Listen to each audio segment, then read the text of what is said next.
All right, so we're going to be looking at and talking about the bar scene from Quentin Tarantino's *Inglourious Bastards*. Here we have a British spy disguised as an SS officer on the left and a Gestapo major on the right. Um, they're celebrating an SS officer, Wilhelm's newborn child, Max, out at the pub, and the major already has his suspicions of the Brit, but there's no conclusive evidence thus far.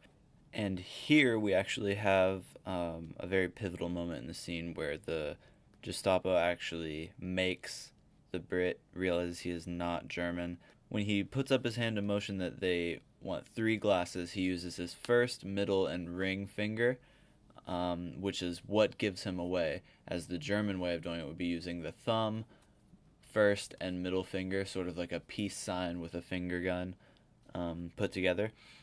This is where the Gestapo major makes the Brit. So what follows is a very intentional and intense period of silence that seems to drag out. Um, like I said, very intentionally following this important shot in the scene, sort of letting it bake into our minds. It's sort of Tarantino's way of telling us that what we just saw is very important, something that can be often overlooked, especially if you're not completely engaged with a film. And we notice that the shots begin to tighten all of a sudden after the guns are drawn.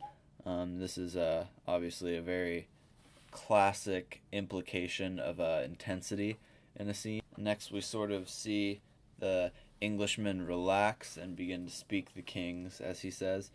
So he is broken character as he's been made, and he sort of gives it up. He lights a cigarette, finishes his scotch, and next comes when the shots pop off, as we knew was going to be inevitable.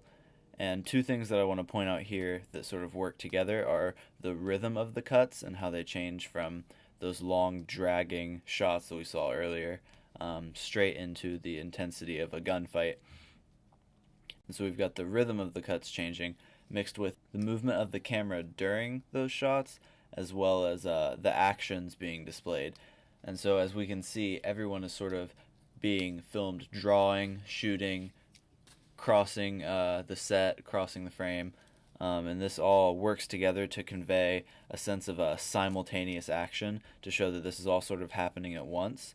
And I think this is a very creative, very Tarantino way of showing intense action. He sort of dissects it and cuts it up in digestible pieces, but we can also still get a sense of the intensity. As the cut sort of implies, we don't assume that people are taking turns drawing their guns, but we do get a chance to take it all in. And like I said, digestible pieces. And after the smoke clears, we have Wilhelm seems to be the only character alive who the party is for. And it's sort of a twisted happy ending at the end of such a brutal and violent scene, because we get our new father who gets to go home and see his son Max. And it just goes to show that Tarantino isn't as brutal as they say, and we can have a happy ending.